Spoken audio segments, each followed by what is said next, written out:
শুভ বিকেল আমার বন্ধুরা। ঝটপট উঠে পড়ো তো। ভাত খাওয়া দাওয়া করে অনেক ভাত ঘুম দিয়েছো, এবার উঠে পড়ো। কারণ তোমাদের রিঙ্কু দিদিভাই চলে এসেছে আজ শনিবারে তার নিরামিষ মেনু শেয়ার করতে। তোমরা তো জানো শনিবার আর বৃহস্পতিবার এই দুটো দিন আমার নিরামিষ হয়। তো দেখো আজ আমি রান্না করেছি উচ্ছে আলু বড়ি দিয়ে একটা তিতো তরকারি। গরমের সময় তিতোটা খুব ভালো লাগে না? তিতো বলো আর টক বলো, দুটোই কিন্তু সব মানুষেরই প্রিয় হয় গরমের সময়।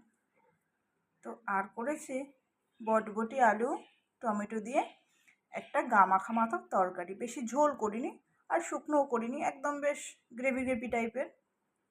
তো এই একটা নিরামিষ তরকারি করেছি। আর আজ আমার রান্নার স্পেশাল ছিল এটা এটা হচ্ছে দহি পনির। এই পনিরটা রান্না করেছি শুধুমাত্র কাজু বাদাম বাটা আর টক দই দিয়ে আর পোস্ত দিয়ে। কাজু বাদাম, টক দই আর পোস্ত, হলুদ ছাড়া কিন্তু। এটা দহি পনির, যেহেতু দই দিয়েছি তো তাই হলুদ দিইনি। তো এই হলো আমার আজ দুপুরের মেনু।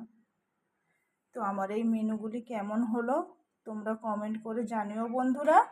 আমি কিন্তু তোমাদের কমেন্টের অপেক্ষায় থাকলাম। কেমন? আমার আজও পর্যন্ত যে রান্নাগুলি দিয়েছি তোমাদের কাছে ভিডিও, প্রত্যেকটা রান্নার ভিডিওতে তোমরা অনেক অনেক ভালোবাসা দিয়েছো আমাকে। তার জন্য তোমাদেরকে ধন্যবাদ আমার বন্ধুরা। আর আমার অনেক অনেক ভালোবাসা তোমাদের জন্য রইল। তাহলে বন্ধুরা এখন আসি।